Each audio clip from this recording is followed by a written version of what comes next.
Hello everyone, मैं आशा करती हूँ आप सभी ठीक होंगे। मैं काजल धामी आप सभी का स्वागत करती हूँ आपके अपने चैनल पीपल टीचर में। मैंने आप लोगों के साथ केवीएस पेडागोजी की 30 डे सीरीज यहाँ पे शुरू की थी, जिसके अंदर मैं आपके साथ सिलेबस यहाँ पे कवर कर रही थी। तो देखिए यहाँ पे अब आपकी जो परीक्षा है वो काफ़ी पास है और टीजीटी पीजीटी तो पहले है, उसके बाद आपकी पीआरटी की परीक्षा है। तो मैंने इसी सीरीज को यहाँ पे आपकी मैराथन क्लासेस में कन्वर्ट कर दिया है, जिसके अंदर मैंने लास्ट 2 दिन में यहाँ पे यूनिट 1 जो है अंडरस्टैंडिंग लर्नर और साथ ही साथ यूनिट 2 जो है अंडरस्टैंडिंग टीचिंग लर्निंग, इनके आपके सेपरेट आपकी मैराथन क्लासेस लेके आई हूँ। अगर आप मेरे चैनल पे नए हैं तो ये 2 आपकी यूनिट आप देख सकते हैं, 2 वीडियो 2 यूनिट आपकी कवर हो जाएंगी। और आज की इस वीडियो के अंदर मैं आप लोगों के लिए मैराथन क्लास लेके आई हूँ केवीएस पेडागोजी की तीसरी यूनिट का, जो कि है क्रिएटिंग कंडक्टिव लर्निंग एनवायरनमेंट। अब देखिए यहाँ पे हम क्या कर रहे हैं, यहाँ पे हम शिक्षण के लिए एक ऐसा अनुकूलन वातावरण बच्चे को दे रहे हैं जिसमें बच्चे का वृद्धि होगी, बच्चे की विकास होगी, यानी कि बच्चे का ग्रोथ एंड डेवलपमेंट के लिए हम यहाँ पे क्या करेंगे, हम यहाँ पे एक ऐसा एनवायरनमेंट क्रिएट करेंगे जिसमें बच्चे का ग्रोथ हो, डेवलपमेंट हो। अगर हम केवीएस पेडागोजी की बात करें तो देखिए पीआरटी में ये वाली जो 3rd यूनिट है ये आपकी 10 मार्क्स की है, जबकि टीजीटी और पीजीटी में आपको पता है पूरी की पूरी पेडागोजी जो है 40 मार्क्स की है। तो इस हिसाब से हमारे जो मार्क्स है यहाँ पे डिस्ट्रीब्यूट किए गए हैं। और अगर मैं इस यूनिट की बात करूं तो इस यूनिट के अंदर अगर आप सिलेबस में देखेंगे तो टॉपिक तो आपको कम देखेंगे, बट आपके इंपॉर्टेंट टॉपिक यहाँ पे रखे हुए हैं। अब देखिए जैसे कि इस पूरी यूनिट का नाम है, इस पूरी यूनिट में हम क्या कर रहे हैं, हम बच्चों के लिए एक ऐसा लर्निंग एनवायरनमेंट बना रहे हैं जिसमें बच्चा पढ़ सकेगा। तो इसके अंदर हमें पढ़ना क्या क्या है, इसके अंदर हम जो एनवायरनमेंट तैयार करेंगे वो एनवायरनमेंट हमारा ऐसा होना चाहिए जिसमें बच्चे का समावेशन हो, यानी कि इंक्लूजन हो। तो इंक्लूसिव एजुकेशन का कॉन्सेप्ट पढ़ोगे। इंक्लूसिव एजुकेशन का कॉन्सेप्ट क्या है कि हर बच्चे को हमें यहाँ पे इक्वल देख के यहाँ पे हमें जो एजुकेशन देनी है, जो शिक्षा देनी है, वो सबको समान देनी है। वो भी एक ही क्लासरूम में आपके यहाँ पे अलग अलग ग्रुप्स आए हुए बच्चे, अलग अलग एबिलिटी के बच्चे, या फिर आप कह लीजिए जो गिफ्टेड चाइल्ड है या फिर डिफरेंटली एबल बच्चे हैं, उन सभी को साथ में नॉर्मल बच्चों के साथ पढ़ाने की बात बोली गई है। साथ ही साथ यहाँ पे जो विभिन्नताएं होती हैं, जो डाइवर्सिटी होती है, उसके बारे में देखना है। अब देखिए इंक्लूसिव एजुकेशन की अगर हम बात करें तो बच्चों के अंदर जो डिसेबिलिटीज होती हैं वो यहाँ पे रखा हुआ है। साथ ही साथ क्योंकि लर्निंग एनवायरनमेंट की बात की गई है तो लर्निंग एनवायरनमेंट में हमारा जो मेंटल हेल्थ है वो यहाँ पे अच्छा होना चाहिए, तो ये टॉपिक भी आपका इंक्लूड किया गया है। तो इन सभी टॉपिक को आज की सिंगल वीडियो में मैं कवर करने वाली हूँ। तो चलिए हम शुरू करते हैं। जैसा कि मैंने कहा कि इस पूरे यूनिट का नाम है क्रिएटिंग कंडक्टिव लर्निंग एनवायरनमेंट। तो देखिए लर्निंग एनवायरनमेंट को हम अच्छा कैसे बना सकते हैं, अच्छा बनाने का तरीका क्या है कि आप क्या करो, आप अपनी कक्षा के अंदर, आप अपनी क्लासरूम के अंदर इंक्लूजन कर दो, समावेशन कर दो बच्चे का। इसका मतलब क्या है, इसका एम क्या है कि हम लोग जो शिक्षा यहाँ पे देंगे, हम लोग जो एजुकेशन बच्चे को यहाँ पे देंगे वो सबको समान एक तरीके से देंगे। यानी कि यहाँ पे अगर आपकी कोई कक्षा है तो उसमें एक बच्चा, अगर आपका नॉर्मल बच्चे को यहाँ पे हम इंक्लूड कर रहे हैं तो यहाँ पे हम एक ऐसे बच्चे को इंक्लूड करेंगे जो कि आपका डिफरेंटली एबल्ड होगा, यानी कि उनके अंदर कोई ना कोई यहाँ पे एक तरीके से आप डिसऑर्डर कह सकते हैं, वो हो सकता है, या फिर वो एक अलग आपका यहाँ पे एक बैकवर्ड बैकग्राउंड से यहाँ पे आएगा।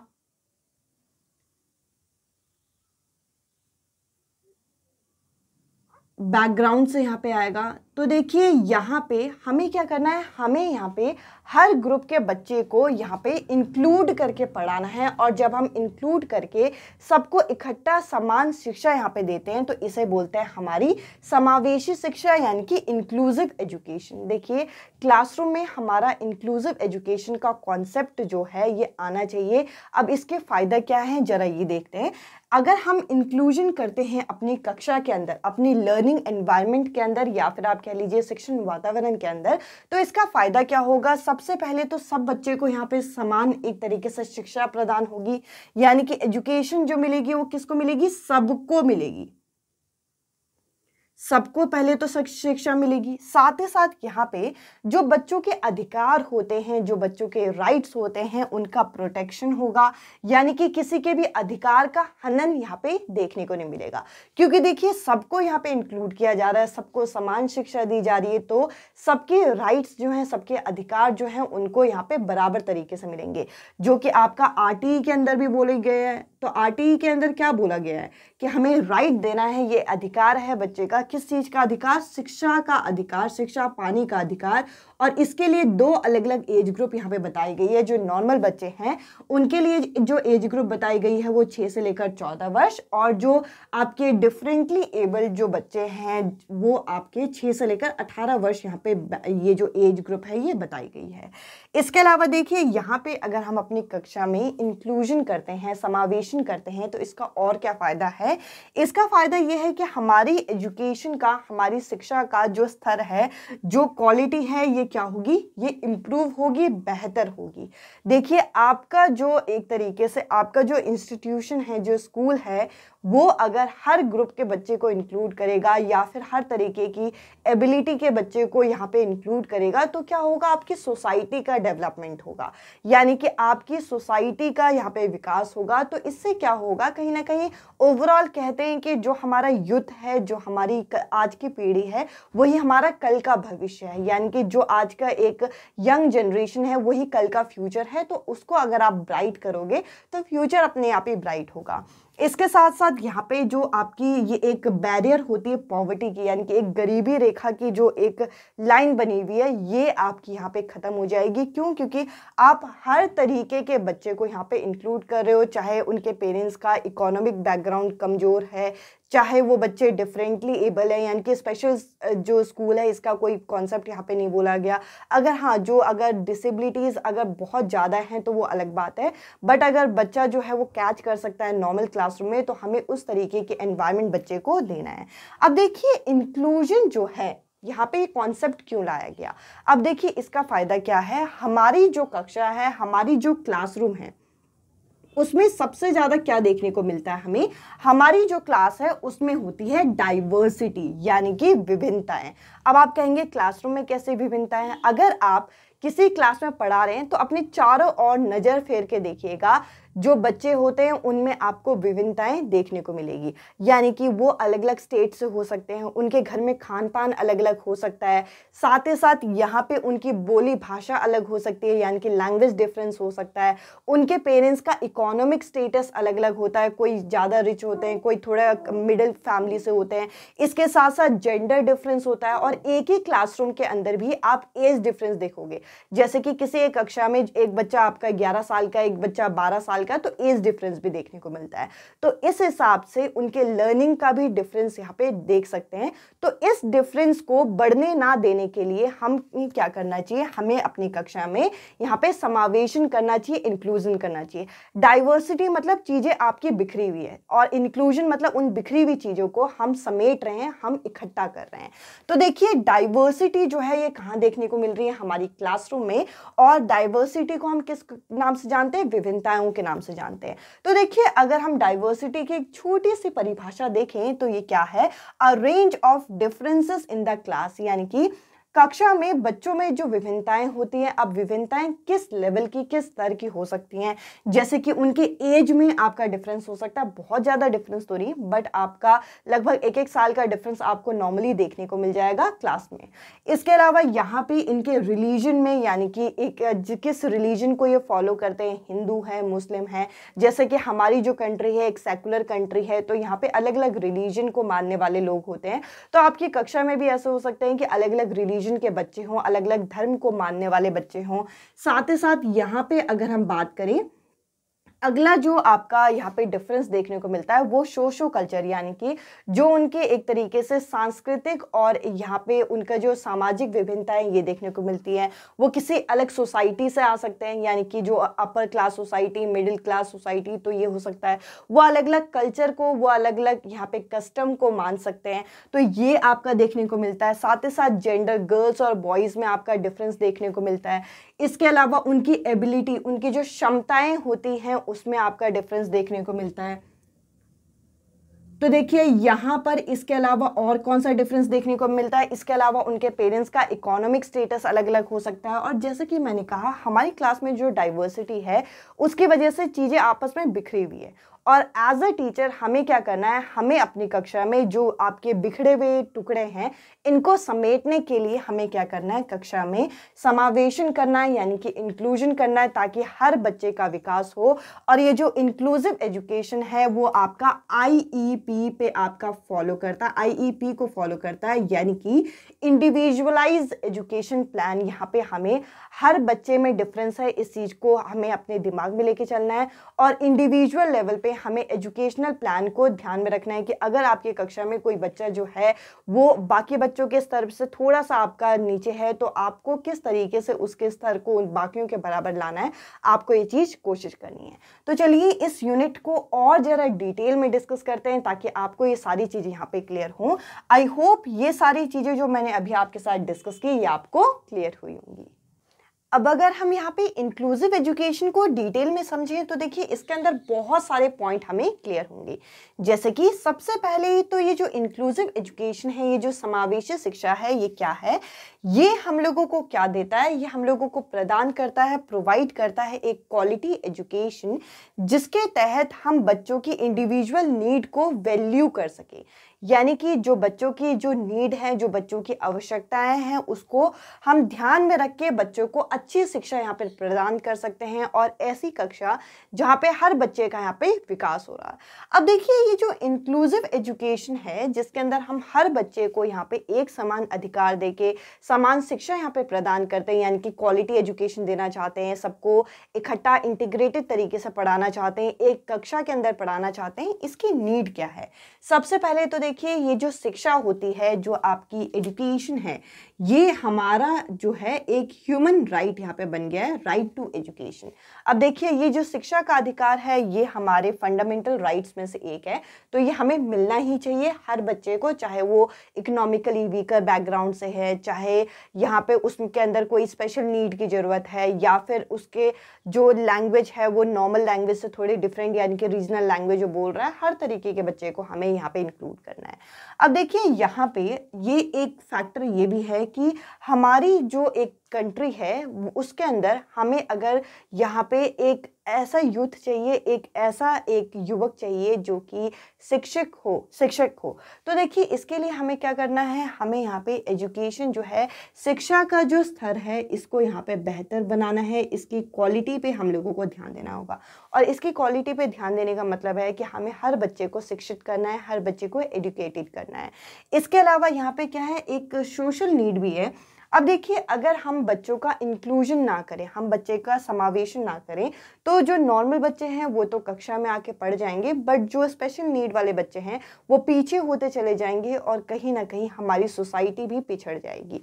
अगर हम अपनी सोसाइटी को, अपने समाज को यहाँ पे सबको बराबर लेके चलना चाहते हैं तो हमें अपनी कक्षा में समावेशन करना बहुत ज़्यादा ज़रूरी है।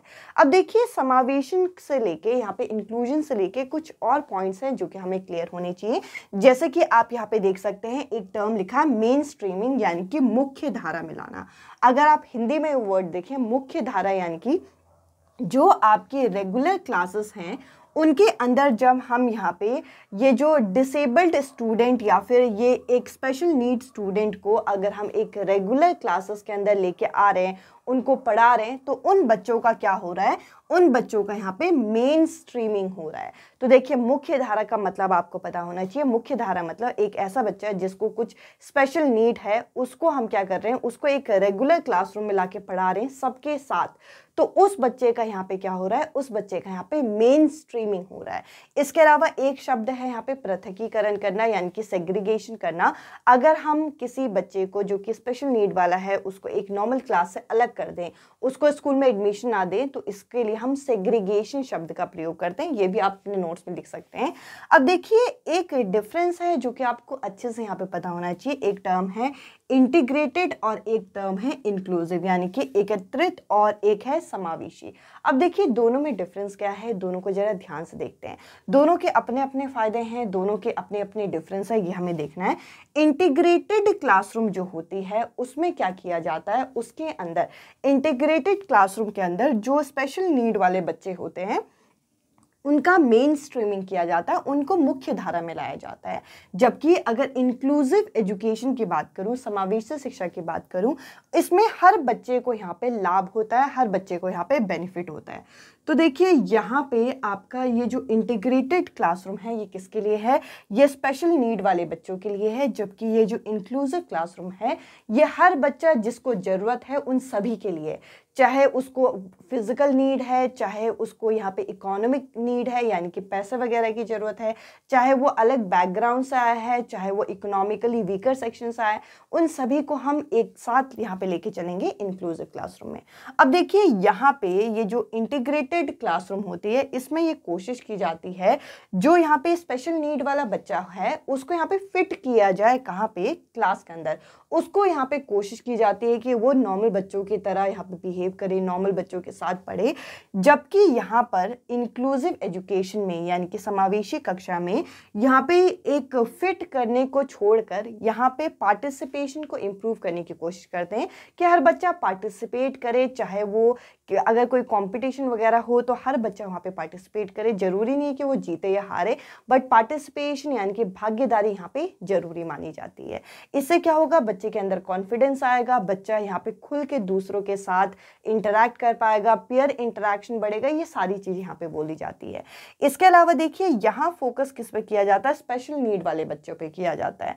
जबकि इंक्लूसिव एजुकेशन में फोकस किस पे किया जाता है, सारे ही बच्चों पे किया जाता है। तो आप समझ गए होंगे कि इंटीग्रेटेड एजुकेशन से ज़्यादा बेहतर आपका क्या है, इंक्लूसिव एजुकेशन, जिसका कॉन्सेप्ट हम लोगों को यहाँ पे समझाने की कोशिश कर रहे हैं।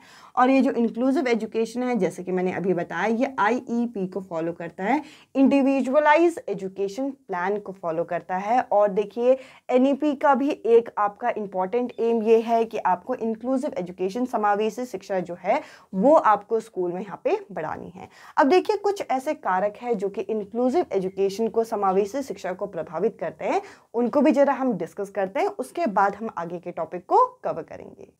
अब हम डिस्कस करेंगे यहाँ पे ये जो इंक्लूसिव एजुकेशन है यानी कि समावेशी शिक्षा है, इसको कौन से जो कारक है, कौन से जो फैक्टर्स हैं ये प्रभावित करते हैं।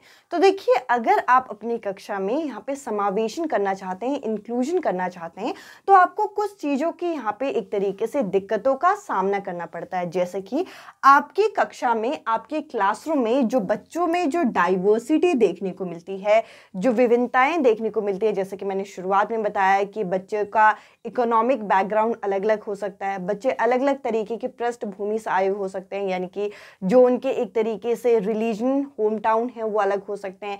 इसके अलावा उनकी भाषा में डिफरेंस हो सकता है, उनके खान पान में डिफरेंस हो सकता है, तो वो एक दूसरे को जल्दी वो समझेंगे नहीं और साथ ही साथ यहाँ पे कोऑपरेट करने में भी थोड़ा टाइम लगा सकते हैं। तो डाइवर्सिटी जो है, जो विभिन्नताएं हैं, वो कहीं ना कहीं एक महत्वपूर्ण कारक निभाती है यहाँ पे हमारी समावेशी कक्षा के अंदर। क्योंकि आपको क्या करना है, जो बच्चे विभिन्नताओं से आए हैं उनको आपको यहाँ पे समावेशन करना है, उनका इंक्लूजन करना है। इसके अलावा अगला जो आपका फैक्टर है वो है आपका यहाँ पे शिक्षक की तैयारी। अब देखिए अगर आपकी कक्षा में अलग अलग जगह से आए हुए बच्चे हैं, अलग अलग इकोनॉमिक बैकग्राउंड से आए हुए बच्चे हैं, तो देखिए हर किसी का जो माइंडसेट है, हर किसी के लर्निंग पैटर्न यहाँ पे अलग अलग होगा, हर कोई एक दूसरे से अलग अलग होगा। तो यहाँ पर ये भी डिपेंड करता है कि जो टीचर है, जो शिक्षक है, वो कितनी तैयार है अपनी कक्षा में यहाँ पे उन बच्चों को पढ़ाने के लिए जिनका सबका एक तरीके से यहाँ पे जो माइंडसेट है वो भी डिफरेंट है और सब में इंडिविजुअल डिफरेंस है। अगर यहाँ पे जो टीचर है, जो शिक्षक है, अगर वही तैयार नहीं है तो आपकी कक्षा में जो समावेशन आप करना चाहोगे वो यहाँ पे सक्सेसफुल नहीं होगा, इंक्लूजन जो है सक्सेसफुल नहीं होगा। इसका नेक्स्ट है आपका इंफ्रास्ट्रक्चर यानी कि जो भौतिक सुविधाएं। अब देखिए यहाँ पे जो आपका इंक्लूसिव क्लासरूम है इसके अंदर आप करना क्या चाह रहे हो, इसके अंदर आप डिफरेंट यहाँ पे जो बैकग्राउंड से बच्चे आते हैं या फिर जो स्पेशल नीड के बच्चे हैं, स्पेशल नीड के बच्चे हो गए, जो आपका यहाँ पर इकोनॉमिक वीकर बैकग्राउंड से आपके आ रहे हैं, वीकर बैकग्राउंड से आ रहे हैं, इनको आप नॉर्मल स्टूडेंट के साथ आप पढ़ाने की कोशिश कर रहे हो। तो देखिए जो स्पेशल नीड वाले बच्चे हैं इनके लिए यहाँ पे इंफ्रास्ट्रक्चर इस तरीके से होना चाहिए कि उनको यहाँ पे पढ़ने में दिक्कत ना हो, जैसे कि यहाँ पे रिसोर्सेज भी, उनको संसाधन भी उस तरीके से यहाँ पे उपलब्ध होने चाहिए। जैसे कि एक बच्चा है जिसको लो विजन का प्रॉब्लम है, अब देखिए अगर आप सारा का सारा यहाँ पे जो आप बोर्ड में लिख के पढ़ा रहे हैं और या फिर सिर्फ स्मार्ट बोर्ड में दिखा के पढ़ा रहे हैं तो देखिए उसको दिखेगा ही नहीं, तो उसके लिए क्या फ़ायदा।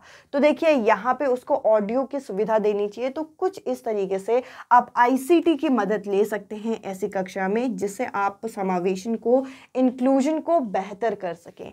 तो देखिए यहाँ पे रिसोर्सेस यानी कि संसाधन भी उपलब्ध होने चाहिए, साथ ही साथ इंफ्रास्ट्रक्चर भी, जो भौतिक सुविधाएं हैं, जो डेस्क वगैरह मॉडिफाई होना चाहिए। इसके अलावा आपकी जो क्लासरूम हो वो चारों तरफ से एक ऐसे आपके जो डोर्स वगैरह हैं, जो दरवाजे वगैरह हैं, इतने चौड़े होने चाहिए कि अगर कोई बच्चा व्हील चेयर में आ रहा है तो उसकी व्हील चेयर आराम से अंदर बाहर जा सके। तो देखिए और क्लास में जैसे हम यहाँ पे रो बनाते हैं, एक रो और दूसरे रो के बीच में इतना आपका डिफरेंस होना चाहिए कि वो बच्चों को जाने आने में दिक्कत ना हो। तो देखिए ये सभी चीज़ें आपका इंफ्रास्ट्रक्चर और रिसोर्सेज के अंदर आ जाएंगी। इसके अलावा यहाँ पर अगर आपके क्लासरूम में आप यहाँ पे हर तरीके के बच्चे को इंक्लूड करने की बात कर रहे हो तो आपको जो वो पेन पेपर वाला जो आपका मूल्यांकन का तरीका है, जो आपका इवैल्यूएशन का ओल्ड टेक्निक है या फिर ट्रेडिशनल टेक्निक है, उसे थोड़ा सा आपको मॉडिफाइड फॉर्म में आना पड़ेगा और इनका यहाँ पे क्या करना पड़ेगा, इनका यहाँ पे सतत और व्यापक मूल्यांकन करना पड़ेगा, जिसमें हम सारे एस्पेक्ट को देख के बच्चे का रिपोर्ट कार्ड यहाँ पे बनाएं। तो देखिए ये कुछ कारक होते हैं, ये कुछ फैक्टर होते हैं जो कि इंक्लूजन को, समावेशन को प्रभावित करते हैं। और अगर हम इन सभी चीज़ों को ध्यान में रखें तो हमारी क्लास में इंक्लूजन जो बच्चे का होगा वो सक्सेसफुल यहाँ पे होगा। अब देखिए ये जो यूनिट है, यूनिट 3, इसके अंदर हमें यहाँ पे कुछ ऐसे लर्निंग एनवायरनमेंट क्रिएट करने हैं जिसमें बच्चा अच्छे से पढ़ सके। तो हमने इंक्लूसिव एजुकेशन को तो पढ़ा ही पढ़ा। अब देखिए यहाँ पे जो स्पेशल नीड वाले बच्चे होते हैं उनको हम कितने तरीके से कैटेगराइज कर सकते हैं, इनको जरा डिटेल में एक बार डिस्कस करते हैं। अब मैं आपके साथ यहाँ पर चिल्ड्रन विद स्पेशल नीड यानी कि ऐसे बच्चे जिन्हें यहाँ पे स्पेशल आवश्यकता होती है, उनमें किस तरीके के आपके यहाँ पे डिफरेंसेस देखने को मिलते हैं, कितने तरीके की ये आपकी नीड्स हैं, इनको जरा मैं डिटेल में आपके साथ डिस्कस करती हूँ। तो देखिए यहाँ पे अगर हम इस टॉपिक को डिटेल में समझने जाएं तो हमें अलग अलग तरीके की डिसेबिलिटीज़ को समझना पड़ेगा। जैसे कि सबसे पहले यहाँ पे संज्ञानात्मक यानी कि जो कोग्निटिव डिसेबिलिटी की बात कर रहे हैं, जो कि हमारे संज्ञान से संबंधित है, जिसको हम सीधा सीधा हमारे मेंटल प्रोसेस से इसे लिंक कर सकते हैं। अब देखिए अगर हम यहाँ पे आईक्यू रेंज के अकॉर्डिंग बात करें तो ये जो आपका मेंटल प्रोसेस है या फिर आप कह लीजिए कोग्निटिव डिसेबिलिटी है, ये आपकी 4 अलग अलग तरीके की होती है। जैसे कि आप देख सकते हैं सबसे पहला आपका आता है माइल्ड मेंटली रिटार्डेड, यानी कि ये कम मानसिक मंदता वाले व्यक्ति होते हैं जिनका जो आईक्यू रेंज होता है ये यहाँ पे 50 से लेकर 75 तक आपका देखने को मिलता है। अगर इनके आईक्यू में काम किया जाए तो इनके आईक्यू को बेहतर बनाया जा सकता है। इसके अलावा अगले होते हैं मॉडरेट मेंटली रिटार्डेड। अब देखिए इनका जो रेंज होता है ये आपका 35 से 35 से लेकर 49 तक आता है। आपके पेपर में ये रेंज आ सकता है, तो ये रेंज आप अपने नोटबुक में नोट कर लीजिएगा।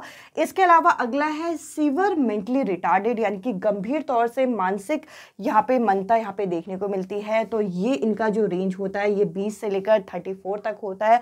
और जो प्रोफाउंड यानी कि जिनमें एक तरीके से यहाँ पे मेंटली जो मेंटल प्रोसेस है ये बिल्कुल काम नहीं करता, जिनको ठीक करना एक तरीके से नामुमकिन है आप कह लीजिए, ये आपका क्या होता है, इनका आईक्यू 20 से भी आपका कम होता है। तो ये आपकी ये कोग्निटिव डिसेबिलिटी में आईक्यू का रेंज मैंने आपके साथ डिस्कस किया कि यहाँ पे आईक्यू के आधार पर हम कोग्निटिव डिसेबिलिटीज को भी 4 तरीकों में डिवाइड करते हैं।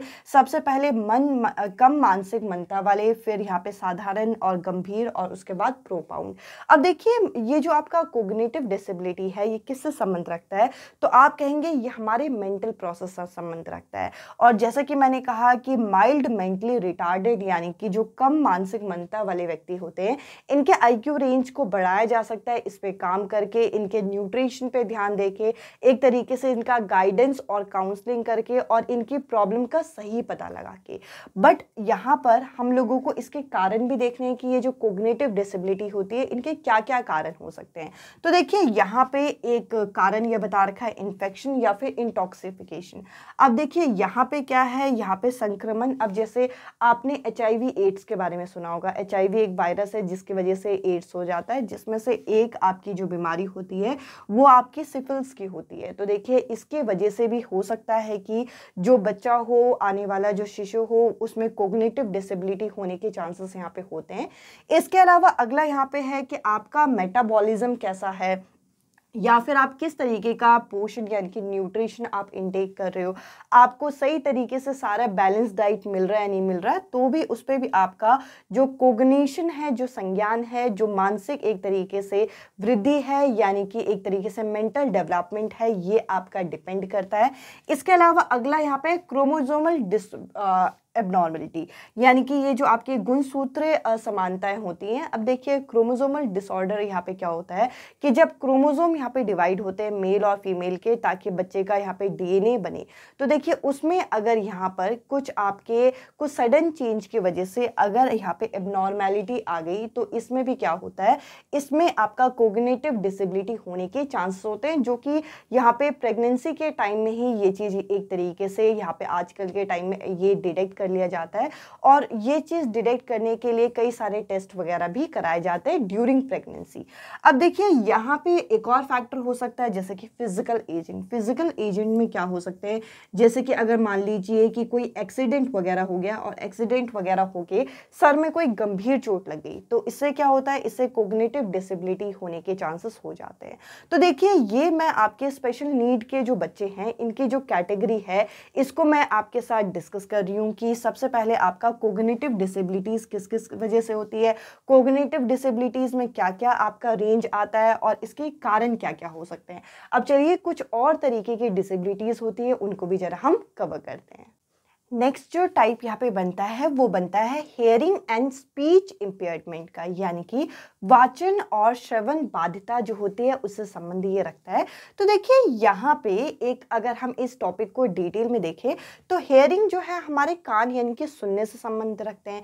अब जो हेयरिंग रेंज होता है एक नॉर्मल पर्सन का, ये भी आपको पता होना चाहिए, ये 20 हर्ट्ज से लेकर 20,000 हर्ट्ज के बीच तक की हम चीज़ें सुन पाते हैं। ये माना जाता है एक नॉर्मल हेयरिंग रेंज। अब देखिए यहाँ पे आपको इतना पता होना चाहिए कि जो आपकी जो साउंड की फ्रीक्वेंसी होगी वो 20 हर्ट्ज से कम होगी, इसको इंफ्रासोनिक बोलते हैं, और जो 20,000 हर्ट्ज से ज़्यादा होगी उसे अल्ट्रासोनिक वेव बोलते हैं, अल्ट्रासोनिक बोलते हैं। अब देखिए ये तो कुछ टर्म है जो आपको पता होना चाहिए।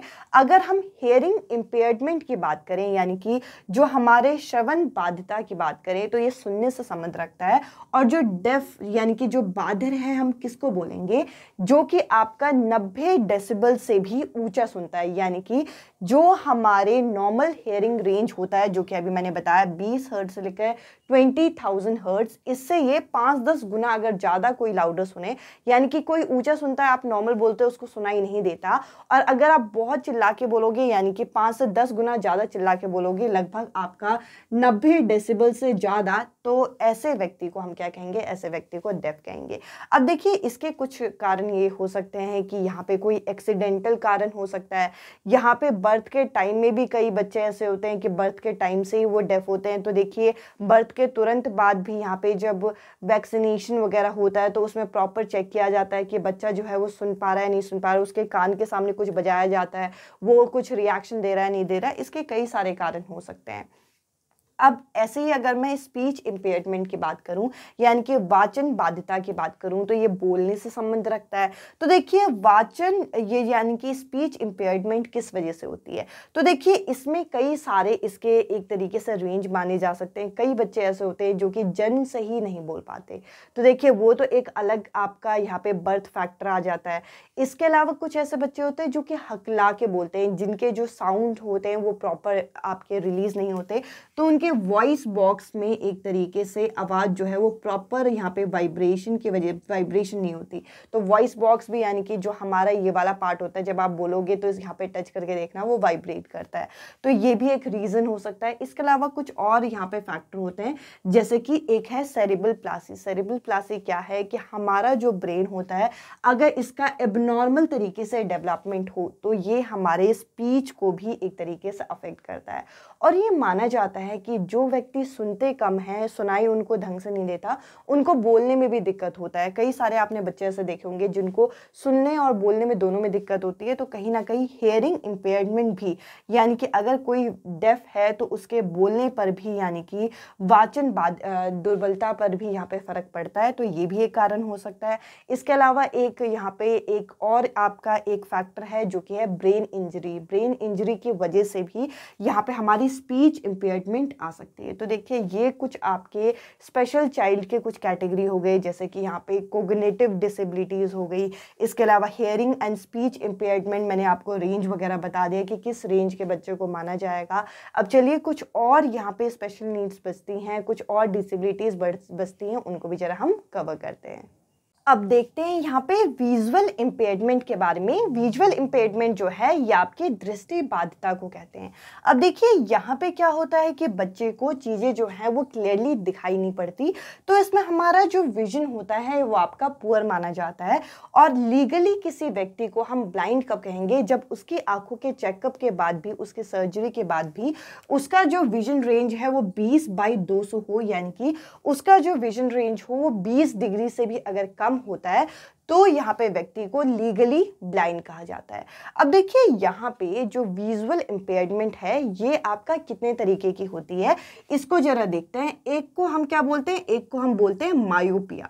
मायोपिया, दूसरे को हम बोलते हैं यहाँ पे हाइपरमेट्रोपिया, और तीसरे को हम यहाँ पे बोलते हैं प्रेसबायोपिया। अब देखिए तीनों में आपका क्या डिफरेंस है, इसको जरा देखते हैं। ये क्लास 10th की हमारी human I and colourful world करके एक चैप्टर है जिसके अंदर हमें ये सारी चीज़ें मेंशन की गई है। इसको जरा एक बार मैं आपको डिटेल में समझाती हूँ। ये देखिए, अगर मैं मायोपिया की बात करूँ, अगर आपने अपने क्लासरूम में किसी बच्चे को देखा है तो बच्चे यूजुअली ये कंप्लेन करते हैं कि हमें फर्स्ट या सेकेंड डेस्क से तो ब्लैक बोर्ड जो है वो दिखाई पड़ता है, पर अगर हम फोर्थ या फिफ्थ डेस्क में चले जाएँ तो हमें वो चीज़ नहीं दिखाई पड़ती।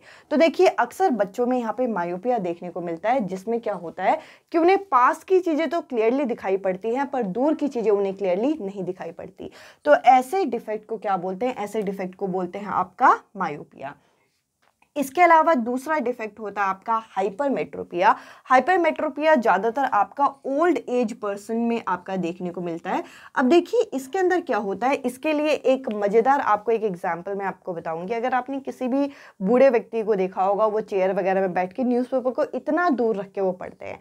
अब देखिए न्यूज़पेपर को वो इतना दूर रख के क्यों पढ़ते हैं, क्योंकि उनको पास की चीज़ें तो क्लियरली नहीं दिखाई पड़ती पर दूर की चीज़ें उन्हें दिखाई पड़ती है। तो यहाँ पे ऐसा होता है आपका हाइपरमेट्रोपिया में। इसके अलावा अगर कोई ऐसा व्यक्ति है जिसको ना पास की चीज़ें क्लियरली दिखाई पड़ रही है ना दूर की चीज़ें क्लियरली दिखाई पड़ रही है, तो यहाँ पे होता है उनको प्रेसबायोपिया। तो ये कुछ आपके विजन इम्पेयरमेंट है जो कि आपका यहाँ पे देखने को मिलते हैं। अब देखिए इन सब के कारण क्या होते हैं।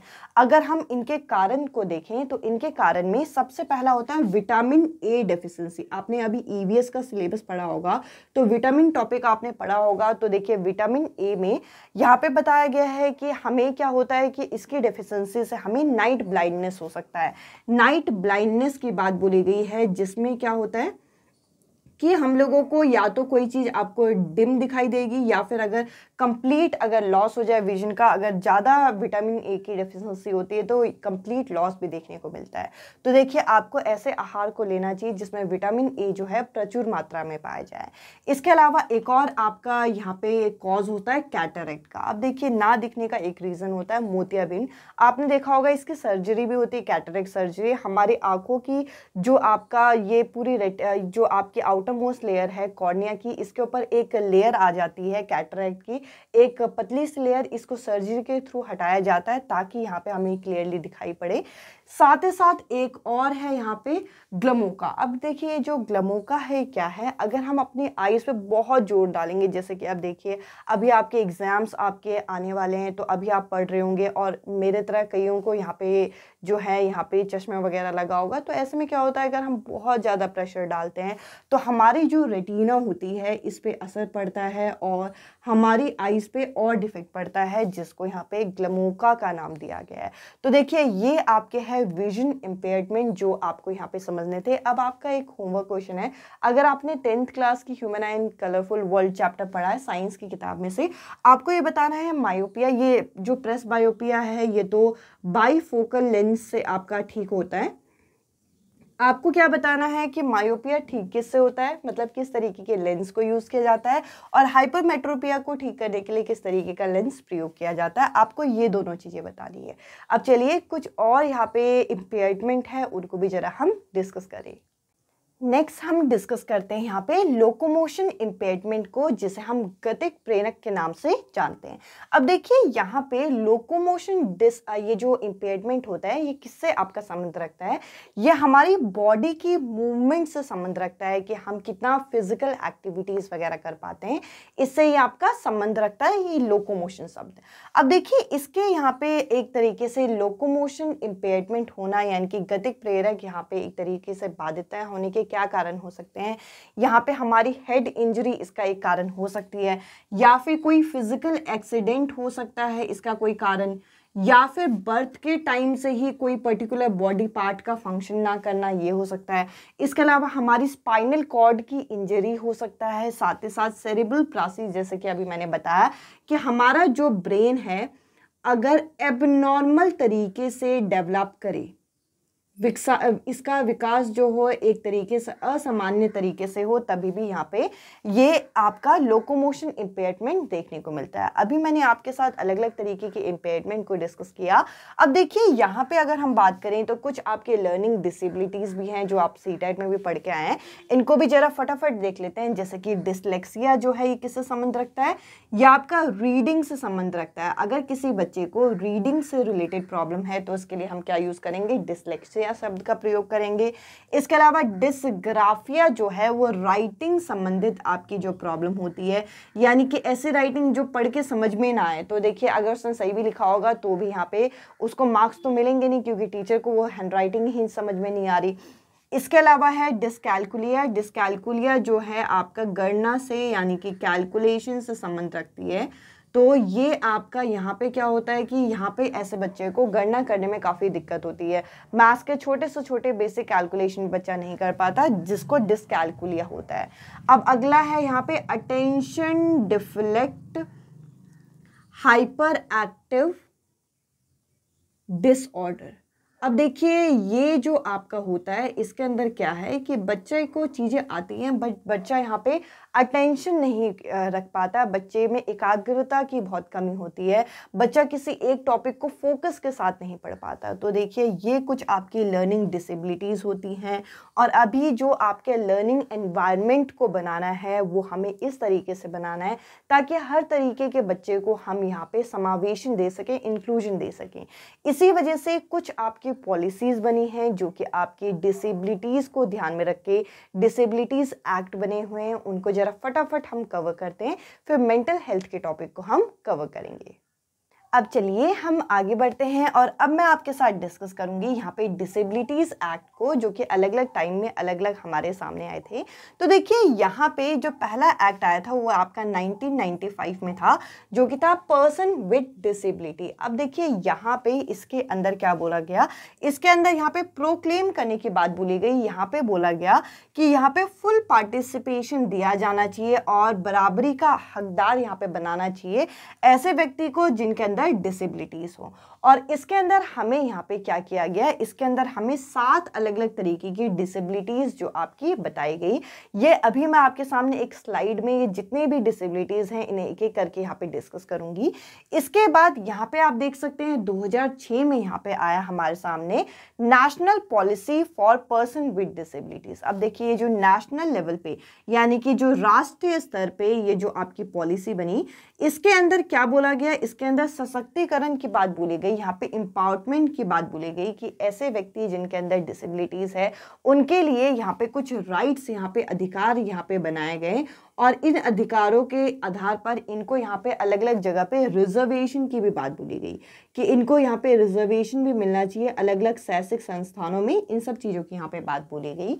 इसके बाद यहाँ पर ये जो आपका पर्सन विद डिसेबिलिटीज़ जो 1995 में आया था, इसको रिप्लेस करके यहाँ पे एक नया एक्ट बनाया गया 2016 में, जो कि है पर्सन विद डिसेबिलिटीज़ एक्ट 2016, यानी कि यहाँ पे विकलांग व्यक्तियों का अधिकार अधिनियम की बात बोली गई, जो कि एक्ट आपका 2016 है। अब देखिए ये किसका रिप्लेसमेंट है, ये आपका 1995 में आए हुए एक्ट का रिप्लेसमेंट है।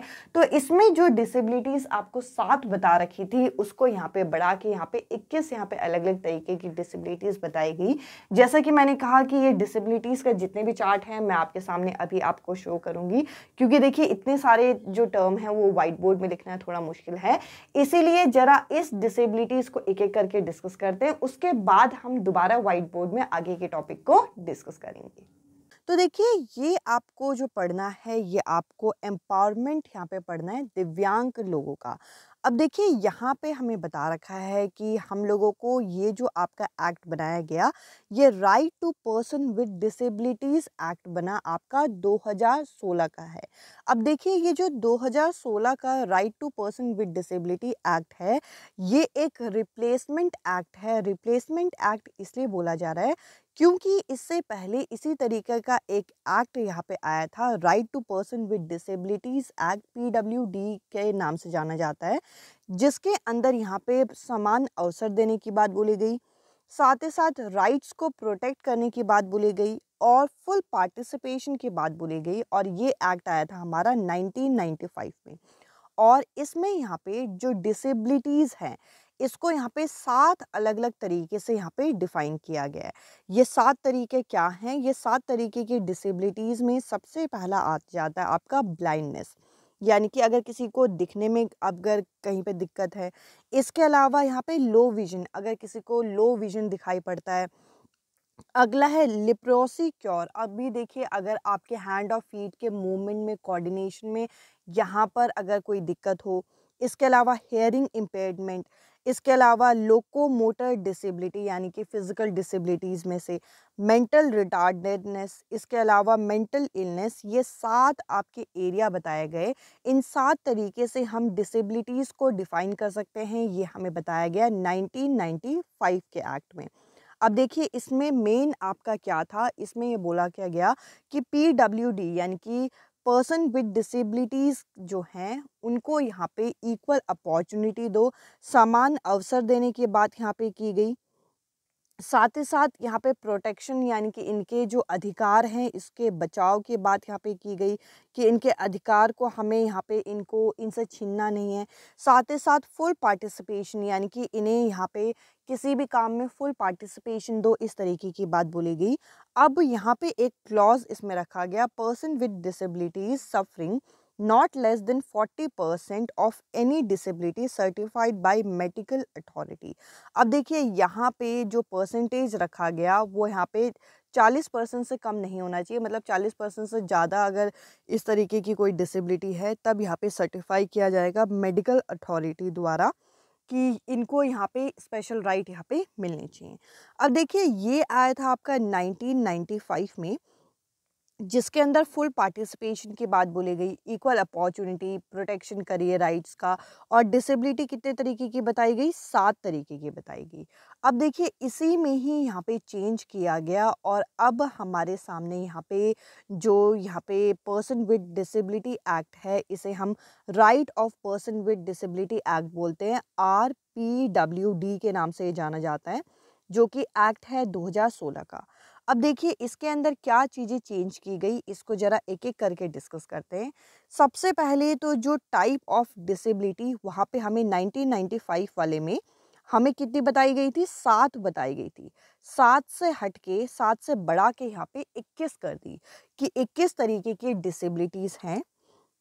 साथ ही साथ यहाँ पे स्पीच और लैंग्वेज डिसेबिलिटीज़ को या फिर स्पेसिफिक लर्निंग डिसेबिलिटीज़ को यहाँ पे ऐड किया गया पहली बार। यानी कि इससे पहले जो प्रोविज़न आए थे उसमें इस तरीके की डिसेबिलिटीज़ को ऐड नहीं किया जाता था।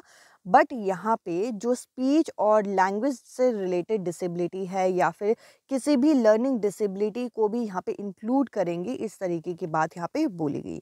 अब देखिए यहाँ पे एक और प्रोविज़न किया गया कि ये जो आरटीई 2009 आया था, इसके अंदर ये बोला क्या गया था कि इसके अंदर 6 से लेकर 14 वर्ष के बच्चों को क्या किया जाएगा, यहाँ पे शिक्षा का अधिकार है।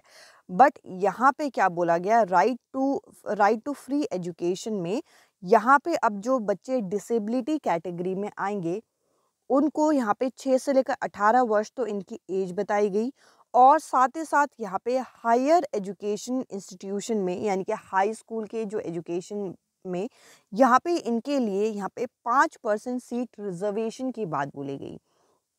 तो देखिए यहाँ पे अगर आपसे क्वेश्चन आया कि आरटीई में नॉर्मल बच्चों के लिए एज रेंज क्या है, तो आप बोलोगे 6 से लेकर 14 वर्ष।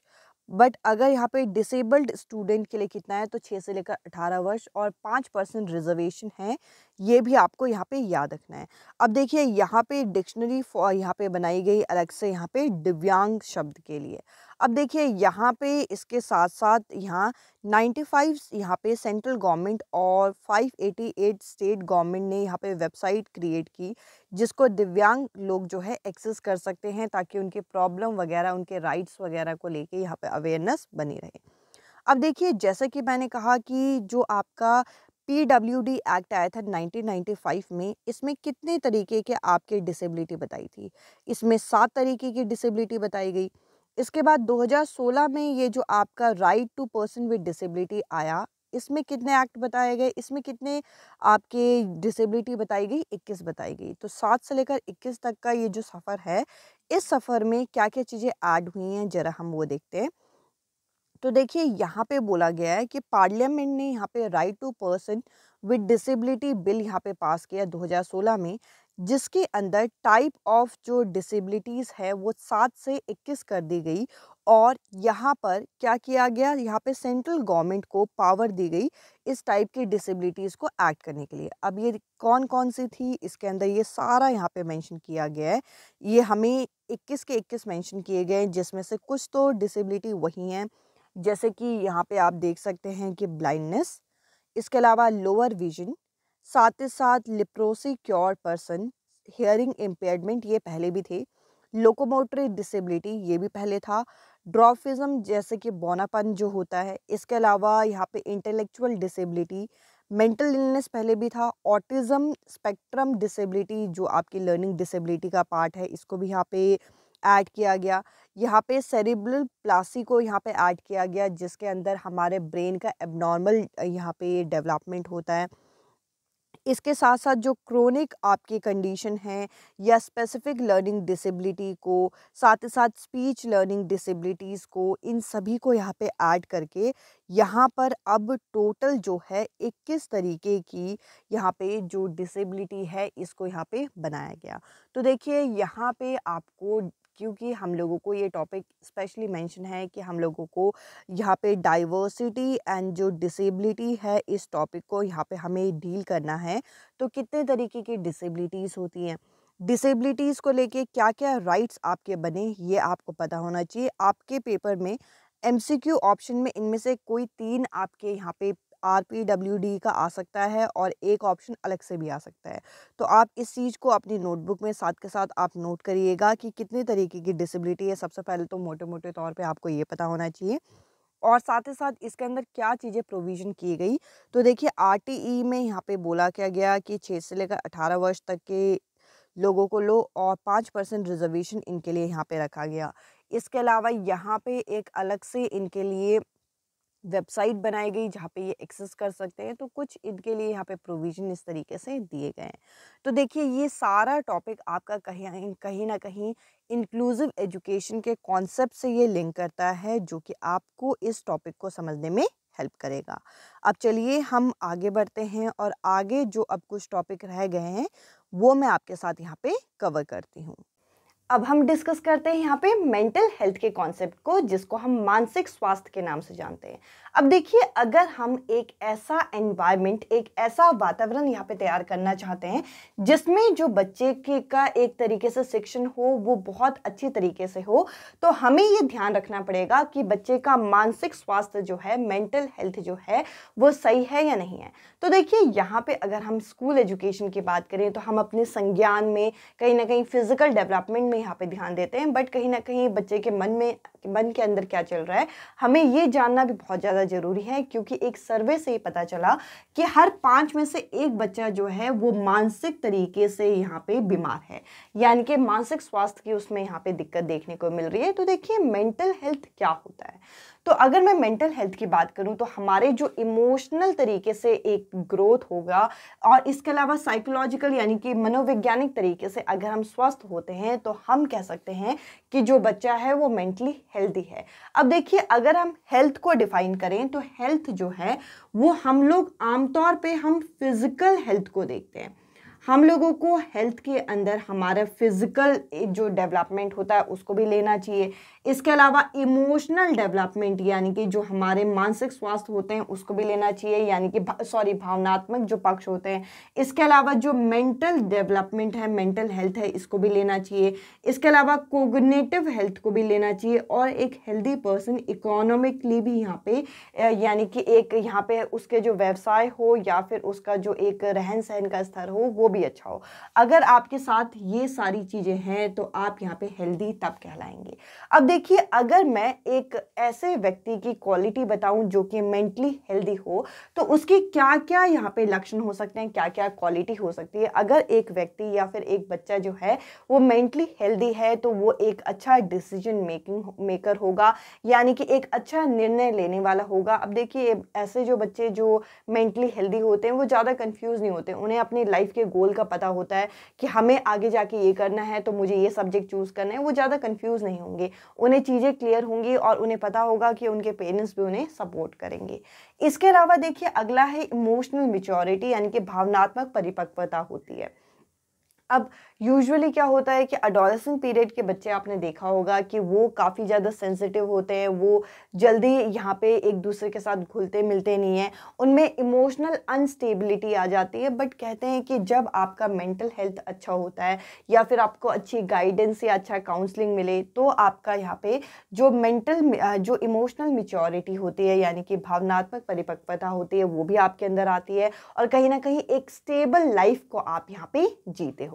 इसके अलावा अगला है यहाँ पे प्रॉब्लम सॉल्विंग, यानी कि जो ऐसे बच्चे जिनके अंदर जो मानसिक स्वास्थ्य होता है, जो मेंटल हेल्थ होता है वो आपका स्टेबल हो, वो आपका अच्छा हो, तो यहाँ पे आप एक अच्छे प्रॉब्लम सॉल्वर होंगे। आपके सामने अगर कोई समस्या आएगी तो आप घबराओगे नहीं, आप आराम से उसके बारे में सोचोगे, उसके क्या क्या सोल्यूशन निकल सकते हैं। अगर उस प्रॉब्लम का सोल्यूशन नहीं हो सकता तो उस प्रॉब्लम से कैसे डील किया जा सकता है, आप हर चीज़ यहाँ पे पेशेंसली सोचोगे।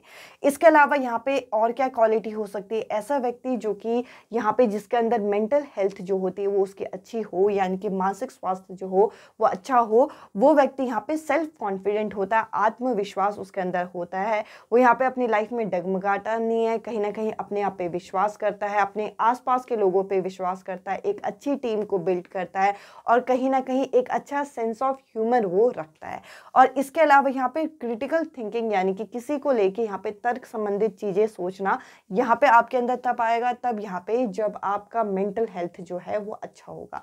अब देखिए, इंडियन गवर्नमेंट ने यहाँ पे मेंटल हेल्थ को क्योर करने के लिए, अब देखिए कहीं ना कहीं जैसा कि मैंने कहा कि आप लोग अभी सुनते होंगे न्यूज़ में या फिर आप अपने आसपास के बच्चे जो होते हैं वो डिप्रेस होते हैं। डिप्रेशन क्या है, एक तरीके से हमारा मेंटल हेल्थ का ही तो पार्ट है। तो देखिए डिप्रेशन को यहाँ पे जो बीमारी है वो अब मानने लगे हैं, बट आज से कुछ टाइम पहले, आज से 8-10 साल पहले डिप्रेशन जैसी चीज़ें आपका कम सुनने को मिलती थी, कम इसके बारे में चर्चा होती थी, क्योंकि मेंटल हेल्थ पहले के टाइम में यहाँ पे बच्चों का स्वस्थ रहता था। अब क्या है, अब यहाँ पे कंपटीशन इतना ज़्यादा है, यहाँ पे दूसरों के साथ इंटरेक्शन कम हो गए। पहले सोशल लाइफ बहुत ज़्यादा होती थी, लोग अपने अपने घर का काम करके एक साथ धूप सेकते थे, एक दूसरे के घर में आना जाना होता था, बट अब ऐसा कुछ नहीं है। अब सब अपने अपने घर में पैक होते हैं, सबके हाथ में अपना अपना सेलफोन है, सब अपना अपने लाइफ में बिजी हैं। इनफैक्ट फैमिली मेम्बर भी आपस में कम एक दूसरे के साथ चीज़ें डिस्कस करते हैं। तो इससे क्या होता है कि जो न्यू जनरेशन होती है, जो आने वाली जनरेशन है, उनके मेंटल हेल्थ पे बहुत फ़र्क पड़ता है। अगर वो किसी प्रॉब्लम के साथ जूझ भी रहे हैं तो वो किसी के साथ ये चीज़ शेयर नहीं करते, वो अपने अपने तक रखते हैं। तो देखिए यहाँ पे मेंटल हेल्थ अच्छी रहे, इसके लिए गवर्नमेंट ने यहाँ पे, इंडियन गवर्नमेंट ने यहाँ पे केयर इनिशिएटिव को स्टार्ट करने की बात की। अब ये जो केयर इनिशिएटिव है, इसमें केयर में सी क्या है, सी यहाँ पे क्रिएट। हमें सबसे पहले तो मेंटल हेल्थ को लेके लोगों में जागरूकता लेके आनी है, मानसिक स्वास्थ्य को लेके जागरूकता लेके आनी है कि ऐसे भी आपको इस तरीके से भी हमें स्वस्थ रहना है, हमें अपने बच्चों का ध्यान रखना है और इस तरीके से ध्यान रखना है कि उनके मानसिक स्वास्थ्य पे यानी कि मेंटल हेल्थ पे ज़्यादा फर्क ना पड़े। अगर आपको कॉम्पिटिटिव बनाना है अपने बच्चे को, बनाइए, बट एक हद तक, एक उसे प्रेशर क्रिएट मत करिए। इस चीज़ का अवेयरनेस हमें पेरेंट्स में भी लाना है, बच्चों में भी लाना है और इनफैक्ट टीचर या फिर स्कूल ऑर्गेनाइजेशन में भी लेके आना है। इसके अलावा अगर मैं एड्रेस की बात करूँ, एड्रेस यानी कि अब आपको ये भी बताना है कि मेंटल हेल्थ की ज़रूरत क्यों है, इसका इम्पोर्टेंस क्या है, इसका यहाँ पे एक तरीके से महत्व क्या है। अगर बच्चा मेंटली यानी कि मानसिक तरीके से स्वस्थ रहेगा तो कहीं ना कहीं अपनी लाइफ में वो स्टेबल रहेगा, साथ ही साथ फोकस रहेगा, तो उसकी ग्रोथ और डेवलपमेंट यानी कि उसका जो संज्ञानात्मक विकास है वो भी बढ़िया होगा। और कहीं ना कहीं अगर आप मेंटली हेल्दी हो तो एक हेल्दी लाइफ जियोगे तो फिजिकल डेवलपमेंट भी होगा, आपके इमोशन में भी आपका अच्छा पकड़ होगा। साथ ही साथ आप यहाँ पे अगर आप अभी अच्छे मेहनत करोगे, अभी आपका जो एक तरीके से आप अभी चीज़ें नई नई सीखोगे तो इकोनॉमिक स्टेटस फ्यूचर में जाके वो अपने आप ही अच्छा हो जाएगा। तो कहीं ना कहीं हमें इस चीज़ का इम्पोर्टेंस भी लोगों को बताना है। अगला है रीडिफाइनिंग। रीडिफाइनिंग में क्या करना है, अब देखिए यहाँ पे क्या होता है कि हम लोग यहाँ पे physical development, cognitive development, language development की बात करते हैं, कभी मेंटल डेवलपमेंट की बात नहीं करते, हम मेंटल हेल्थ की बात नहीं करते, मानसिक स्वास्थ्य की बात नहीं करते। और इसके लिए यहाँ पे क्या करना है, टीचर्स को उनकी रोल और रिस्पॉन्सिबिलिटी यहाँ पे पता होनी चाहिए कि एज अ टीचर आप यहाँ पे क्या करोगे। एज अ टीचर आपको यहाँ पे गाइड के फॉर्म में काम करना है। अगर ज़रूरत है तो किसी बच्चे की काउंसलिंग भी करिए, उनके पेरेंट्स की भी काउंसलिंग करिए कि आपस में वो टाइम बिताएं। पेरेंट्स क्या कर सकते हैं, पेरेंट्स बच्चों के साथ एक सपोर्टिव बिहेवियर कर सकते हैं, पेरेंट्स बच्चों के साथ एक फ्रेंडली बिहेवियर कर सकते हैं। एक घर में एक ऐसा वातावरण हो जिसमें बच्चा अगर किसी समस्या में फंस भी गया हो तो वो आपके साथ शेयर कर सके। यानी कि एक स्ट्रिक्ट माहौल से आपको एक ऐसा फ्रेंडली माहौल क्रिएट करना है, चाहे स्कूल में हो चाहे घर में हो, ताकि बच्चा यहाँ पे अपनी समस्या जो है कम से कम आपके साथ शेयर तो करे। अगर बच्चे की आपको समस्या ही नहीं पता चलेगी तो आप उसे दूर कैसे करोगे। इसके अलावा अगला है यहाँ पे एल्यूडिकेटिंग। एल्यूडिकेटिंग क्या है, यहाँ पे ये इसे हम एक्सप्लेन करना कहते हैं, यहाँ पे नवचार जिसे कहते हैं। अब देखिए ये जो मेंटल हेल्थ का कॉन्सेप्ट है इसको हमें एक्सप्लेन करना भी आना चाहिए और साथ ही साथ इसको किस तरीके से हम दूर करें, इसके ऑल्टरनेटिव सोल्यूशन भी हमें आने चाहिए। तो ये आपका पूरा केयर कॉन्सेप्ट है। अब देखिए ये आपके जितने मैंने टॉपिक डिस्कस किए यहाँ पे आपके conductive learning, creative learning environment में, इसके अंदर आपका एम क्या बैठा है, इस यूनिट का कंक्लूजन क्या बैठा है, इसको जरा हम एक बार डिस्कस करते हैं। अब देखिए ये जो हमने अभी यूनिट कवर की यानी कि क्रिएटिव कंडक्टिव लर्निंग एनवायरनमेंट, इसके अंदर हमने देखा क्या, इसके अंदर हमने ये देखा कि एक स्कूल को हमें किस तरीके से यहाँ पे तैयार करना है कि यहाँ पे लर्निंग एनवायरनमेंट जो हो वो बढ़िया हो। इसके अंदर हमने क्या देखा, इसके अंदर हमने इंक्लूसिव एजुकेशन का कॉन्सेप्ट देखा, समावेशी शिक्षा को देखा। एक स्कूल किस तरीके से आपका एक माहौल बना सकता है जिसमें बच्चा पढ़े, बच्चा सीखे, बच्चे को हमें यहाँ पे गाइड करना है, ज़रूरत पड़े तो इसकी काउंसलिंग करनी है, गाइडेंस और काउंसलिंग का सेशन होना चाहिए। साथ ही साथ यहाँ पे एक मेंटल हेल्थ का कॉन्सेप्ट आपका यहाँ पे देखा कि मेंटल हेल्थ पे हम लोगों को यहाँ पे ध्यान देना है कि बच्चे की मेंटल हेल्थ पे कोई असर तो नहीं पड़ रहा है, अगर कोई असर पड़ रहा है तो वो पॉजिटिव है या नेगेटिव है। साथ ही साथ यहाँ पे हमें अवेयरनेस रखनी है और एक ऐसा एनवायरनमेंट जिसमें आपका जो यहाँ पे डिसेबल्ड स्टूडेंट है वो भी यहाँ पे क्या करे, वो भी उसका भी क्या हो सके, मेन स्ट्रीमिंग हो सके। तो देखिए इन सभी चीज़ों को क्रिएटिव कंडक्टिव लर्निंग एनवायरनमेंट में रखा गया। इसके अलावा पेरेंट्स क्या कर सकते हैं, पेरेंट्स यहाँ पे एक बच्चे को क्या कर सकते हैं, सबसे मेन है उसको सपोर्ट कर सकते हैं, उसके साथ एक फ्रेंडली एनवायरनमेंट क्रिएट कर सकते हैं। इसके अलावा पेरेंट्स बच्चों के साथ और क्या कर सकते हैं, पेरेंट्स भी बच्चे को यहाँ पे अवेयर कर सकते हैं, चीज़ों को लेके अवेयरनेस लेके आ सकते हैं। पेरेंट्स बच्चे को मोटिवेट कर सकते हैं, जो कि स्कूल का भी एक काम होता है। अगर मैं अपनी कम्युनिटी की बात करूं, कम्युनिटी भी हम लोगों को चीज़ें गाइड करती हैं, तो ये सारी चीज़ें हमारी लर्निंग एनवायरनमेंट को बढ़िया करने में मदद करती है। आई होप इस यूनिट में जो मोटी मोटी चीज़ें हैं आपको वो सारी यहाँ पे क्लियर हुई होंगी। देखिए जैसा कि मैंने कहा, यहाँ पे ये जो वीडियोस हैं आपको बेसिकली अब कम टाइम में रिवीजन में मदद करेगी। कई बार हम अगर पूरे सिलेबस को एक साथ पढ़ते हैं और अलग अलग यूनिट्स को नहीं पढ़ते तो हमारी चीज़ें मिक्स हो जाती हैं। अगर आप अलग अलग वीडियो में यूनिट 1, यूनिट 2, यूनिट 3 ये सारी यूनिट अलग अलग देखते हो तो बेसिकली किस यूनिट में क्या चीज़ें हैं आपको ये भी क्लियर होगा और इस यूनिट को बनाने का पर्पस भी आपको क्लियर होगा। अब देखिए अगर आप एक स्कूल इंस्टीट्यूशन के अंदर हैं, स्कूल के अंदर हैं, तो आपको यहाँ पे एक ऐसा वातावरण बनाना बहुत ज़रूरी है एज अ टीचर या फिर एक ऑर्गेनाइजेशन के रूप में, जिसमें बच्चे जो हैं यहाँ पे कॉन्फिडेंटली पढ़े, मोटिवेटेड रहें, चीज़ें सीखें। अगर बच्चा जो है ये सब चीज़ें नहीं करेगा तो यहाँ पे आपके स्कूल ऑर्गेनाइजेशन के ग्रोथ पे भी एक तरीके से असर पड़ेगा, बच्चे के इंडिविजुअल ग्रोथ पे भी असर पड़ेगा, क्योंकि आप फ्यूचर में टीचर बनने वाले हो तो आपको ये सारी चीज़ें आपको पता होनी चाहिए। इस वजह से इस यूनिट को यहाँ पे रखा गया और इस यूनिट का मार्क्स वेटेज जैसे कि मैंने कहा कि 10 नंबर है। 10 नंबर आपका कम नहीं होता और काफ़ी सारी चीज़ें हमने छोटी छोटी इस यूनिट में देखी।